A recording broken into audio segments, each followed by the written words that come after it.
Hello friends, इस video के माध्यम से आज हम एक्सरसाइज 15.1 में दिए गए क्वेश्चंस नंबर 1 से क्वेश्चन नंबर 7 तक का सिंप्लीफिकेशन करना सीखेंगे। Question number 1, complete the following statements. First part of this question is probability of an event E plus probability of the event not E. It is equal to 1. दोनों ही तरीके की प्रयोज्यताओं का total 1 होता है। किसी भी इवेंट के होने की और ना होने की प्रोबेबिलिटी का जो सम होता है वो 1 होता है। The probability of an event that cannot happen is, ऐसी इवेंट जो हो ही नहीं सकती, जिसे हम इम्पॉसिबल इवेंट कहते हैं, उसकी प्रोबेबिलिटी 0 होगी और ऐसी इवेंट्स को हम इम्पॉसिबल इवेंट कहते हैं।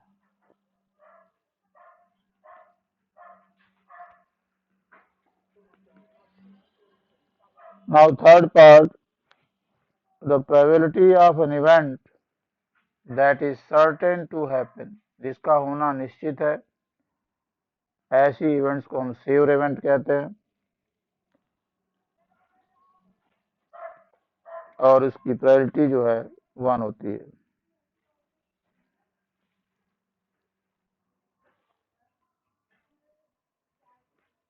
श्योर इवेंट या सर्टेन इवेंट दोनों ही नाम से जानी जाती है।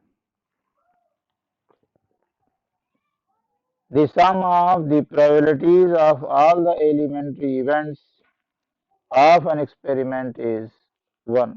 ये क्लास 9th में इस टाइप की प्रॉब्लम थी कि किसी भी एक्सपेरिमेंट की जितनी भी एलिमेंट्री इवेंट्स होती हैं उन सभी की प्रोबेबिलिटीज का टोटल 1 होता है। Now the fifth part of the problem is the probability of an event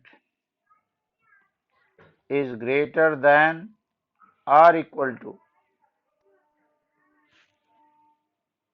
0 and less than or equal to 1।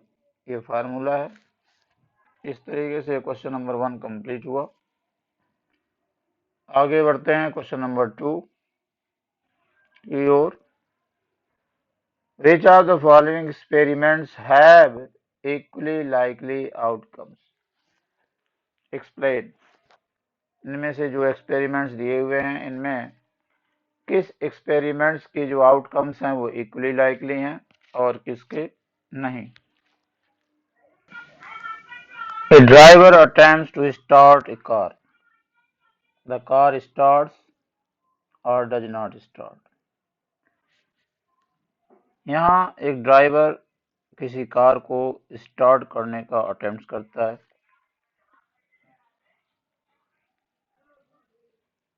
Car अगर स्टार्ट हो जाती है तो इसका मतलब वो दोबारा भी स्टार्ट हो जाएगी, तिबारा भी स्टार्ट हो जाएगी। स्टार्ट होने के चांसेस ज़्यादा होंगे। अगर पहली बार में स्टार्ट नहीं होती है, इट मीन्स वो दोबारा भी स्टार्ट नहीं होगी, तीसरी बार भी स्टार्ट नहीं होगी, तो यहाँ पर ना स्टार्ट होने के चांसेस ज़्यादा हो जाएंगे। दोनों ही तरीकों में इक्वल चांसेस नहीं बन रहे हैं। कार अगर फर्स्ट अटेम्प्ट में ही स्टार्ट हो जाती है तो वो सेकंड अटेम्प्ट में भी स्टार्ट होने के चांसेस ज़्यादा हैं। अतः जहां ज़्यादा और कम चांसेस बनते हैं उन्हें इक्वली लाइकली आउटकम्स नहीं कहते हैं। They are not equally likely outcomes. So we can say that this is a case of not equally likely outcomes.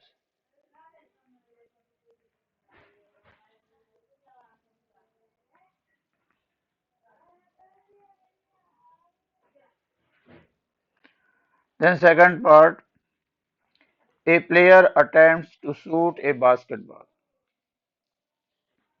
She or he shoots or miss the shoot. कोई खिलाड़ी है basketball का खिलाड़ी, वो basketball को शूट करता है।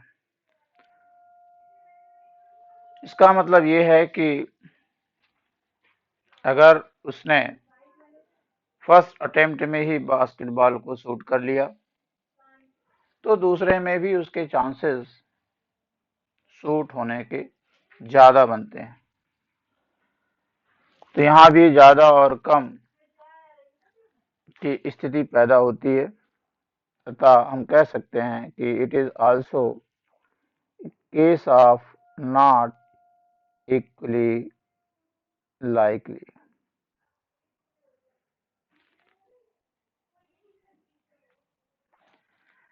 In third part, it is given that a trial is made to answer a true false question.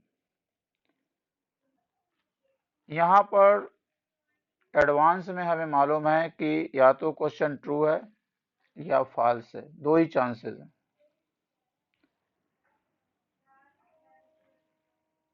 तो जब हम आंसर करेंगे तो या तो वो ट्रू होगा और ट्रू नहीं है तो फॉल्स होगा। Here in advance it is known that the answer is to be either right or wrong, and therefore the outcomes right or wrong are equally likely to occur.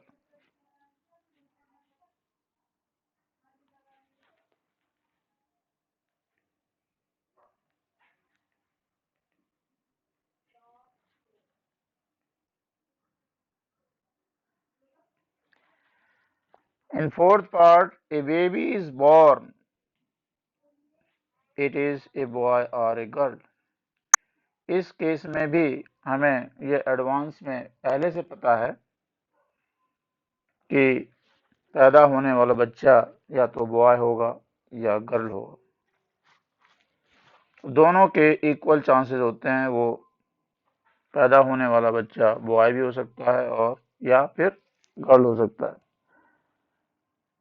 Here too, in advance it is known that the newly born baby has to be either a boy or a girl, and therefore the outcomes either a boy or a girl are equally likely to occur.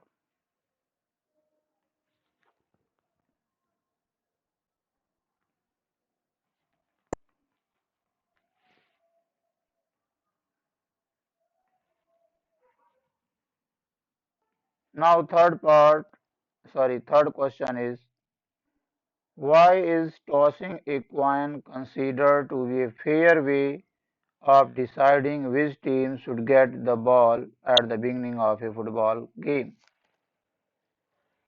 प्राय ये देखा जाता है कि जब भी कोई game start होता है, चाहे वो फुटबॉल गेम हो या क्रिकेट गेम हो या वॉलीबॉल हो, कौन सी टीम पहले खेलेगी उसके लिए हम कॉइन को ही टॉस क्यों करते हैं, और यह एक फेयर वे क्यों माना जाता है डिसाइड करने का कि कौन सी टीम का पहले चांस होगा। उसका रीजन यही है कि सबसे पहले तो इसके जो नंबर ऑफ आउटकम्स हैं वो कम है, केवल दो ही आउटकम्स हैं। अतः इस चीज को डिसाइड करने के लिए कि कौन सी टीम पहले गेम खेलेगी, उसका निर्धारण कम समय में हो जाएगा क्योंकि नंबर ऑफ आउटकम्स कम है और दोनों ही आउटकम्स इक्वली लाइकली हैं, क्योंकि हम ये नहीं कह सकते हैं कि सिक्के को उछालने पर हेड ही आएगा या टेल ही आएगा?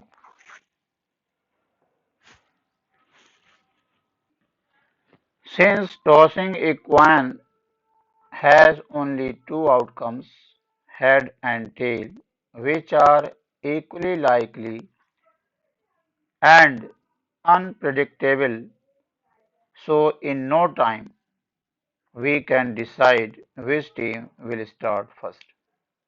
ये टाइम कंज्यूमिंग भी नहीं होगा और जल्दी डिसीजन भी मिल जाएगा. Next question is, which of the following cannot be the probability of an event? As we know that probability of an event lies between 0 and 1. It may be 0 or 1 and between 0 and 1. So, this is negative, so cannot be the probability of an event. 0.7 means 7 by 100,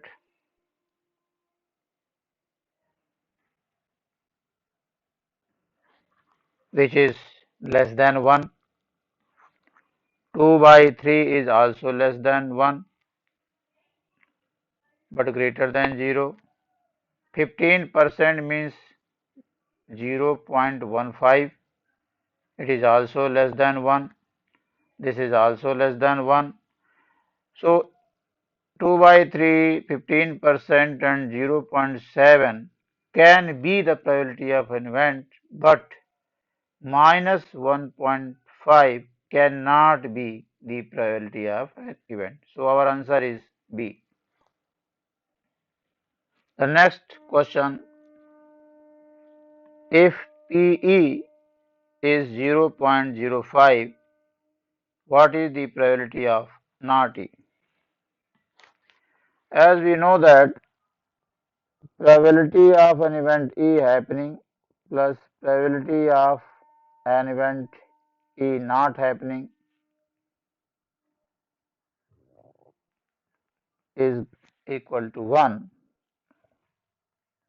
and therefore the value of P is given this, and we have to find out the probability of not E. So probability of not E is 1 minus 0.05, that is 0.95. Question number 6, a bag contains lemon flavored candies only. ये हमें दिया हुआ है कि किसी bag में केवल lemon flavoured candies हैं. Malini takes out one candy without looking into the bag. What is the probability that she takes out an orange flavored candy? Since bag contains only lemon flavored candies and therefore there is no orange flavored candy, and so the probability of getting an orange flavored candy is 0. क्योंकि bag में orange flavoured candies बिल्कुल ही नहीं है, अतः हम कितनी बार ही किसी candy को क्यों ना निकालें, वो कभी ऑरेंज फ्लेवर्ड निकलेगी ही नहीं. अतः probability of orange flavored candy is 0. This is a case of impossible event. And in second part, अगर मालनी उससे एक कैंडी निकालती है तो इस बात की संभावना कि वो लेमन फ्लेवर्ड कैंडी होगी 100% चांसेस हैं, श्योर इवेंट है. Probability of lemon flavoured candy जो होगी वो 1 होगी, क्योंकि ये एक श्योर इवेंट का एग्जाम्पल है. कितनी भी बार आप उसे कैंडी को पिक करेंगे लेमन फ्लेवर्ड ही आएगी. Next question 7.